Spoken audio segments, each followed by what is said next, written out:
त्याच्यामध्ये त्यांनी धमकी सारखे काही शब्द प्रयोग केले. अ, खरंच योग्य वाटतं तुम्हाला मुख्यमंत्री महाराष्ट्राचे मुख्यमंत्री आहेत, गृहमंत्री आहेत आणि ते पाहून घेऊ, दाखवून देऊ अशी भाषा वापरतात. हे काही नळावरचं भांडण नाही. आणि त्यांची भाषा बघा. काय भाषा आहे? तर थोबाड, कुत्रा विचारत नाही, भाडेके टट्टू यासारखे शब्दप्रयोग करणं हे राजकारणात आणि एका सभ्य माणसाला अशोभनीय आहे. एखादा पान ठेल्यावर पानपट्टीवर राहून एखादा टपोरीपणा करणारा जो व्यक्ती आहे त्याची भाषा ही महाराष्ट्राच्या मुख्यमंत्र्याला निश्चित स्वरूपामध्ये ही शोभत नाही.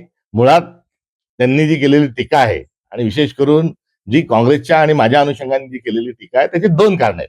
एक मिसिंग लिंकचा जो एकंदरीत जो गोंधळ आहे तो लोकांपुढे आणला आणि ते इन्फ्रा मॅन नाही तर ते डिझास्टर मॅन आहे हे महाराष्ट्राच्या समोर आणल्यामुळे त्यांचा एकंदरीत त्यांची आगपाखड जी आहे ती झाली असल्याचं आढळून येतं. त्यांनी तो विषय जिव्हारी लावून घेतला. मात्र जिव्हारी लावण्याचा विषय नाही, ती वस्तुस्थिती आहे. बदबद मिसिंग लिंक गळतोय आणि आपण एवढा स्वतःची पाठ तुटून घेत असताना तो करतोय आणि त्याचे वाभाडे निघाले हे कुठेतरी त्यांना रुजलेलं नाही. आणि ते सारखं सांगतात की मी केला, मी केला, मी केला, माझ्यामुळे झाला.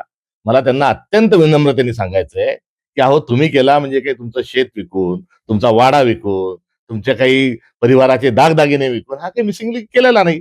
जनतेच्या आलेल्या पैशातून, टॅक्सच्या पैशातून हा मिसिंग लिंक केलाय. तो जनतेच्याच पैशाचा होता आणि जनतेसाठीच आहे. एवढं मी करणं, एवढा अहंकार दाखवणं देवेंद्रजी हे बरं नाही. नंबर 2, या सर्व टीकेमध्ये त्यांनी मिसिंग लिंकच्या संदर्भामध्ये त्यांना जेव्हा डिझास्टर मॅन म्हटलं गेलं तेव्हा माझ्या या टीकेला उत्तर देताना त्यांनी सांगितलं की ज्याला काही समजत नाही, ज्याला काही अक्कल नाही, अशा व्यक्तीच्या आरोपावर काय बोलावं. तर हा पण एक त्यांचं अहंकाराचं लक्षण आहे. त्यांची जी मान्यता आहे त्याच्याबद्दल मी कीव व्यक्त करतो. कारण देवेंद्रजींच्या ज्या विचाराच्या पठडीतून जे पुढे आलेले आहेत आणि त्यांचा जो विचार आहे तो हा आहे की सगळं ज्ञान आमच्या जवळच आहे आणि आम्ही सोडून इतर सर्व जे आहेत हे निर्बुद्ध आहे, त्यांना अक्कल नाही. हा त्यांचा असणारा जो हेका आहे हा आरोपाच्या माध्यमातून पुन्हा एकदा आढळून आला. काल विधान परिषदेमध्ये ते बोलत असताना विरोधकांच्या बद्दल त्यांनी वापरलेली भाषा, त्यांनी वापरलेले शब्द हे अशोभनीय आहेत.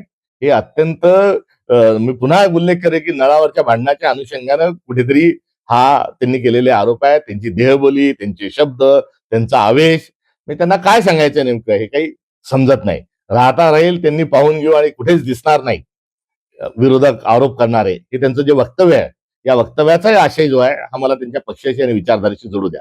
दीनदयाल उपाध्याय यांचं जे काही झालं, जे श्यामाप्रसाद मुखर्जींचं जे काही झालं आणि जे हरेन पांड्यांचं जे झालं त्या विचारातून ते पुढे आलेले आहेत आणि त्याच्यामुळे त्यांच्या आतच तो विचार असल्यामुळे तो आता कुठेतरी इतर पक्षावर वापरला जातो का हा त्यांनी एक प्रयोग करण्याच्या नव्हे तर अशा स्वरूपामध्ये त्यांनी हा केलेला सुतोवाच आहे. एकीकडे ही धमकी आहे तर दुसऱ्या बाजूला अत्यंत हास्यास्पद त्यांचं विधान आहे. त्यांनी शांत व्हावं, त्यांनी सभ्यतेने राहावं आणि असं वागणं देवेंद्रजी बरं नव्हे हा त्यांना एक प्रेमाचा एक सल्ला भारताचा आणि महाराष्ट्राचा नागरिक या नात्यानं मी त्यांना देऊ इच्छितो.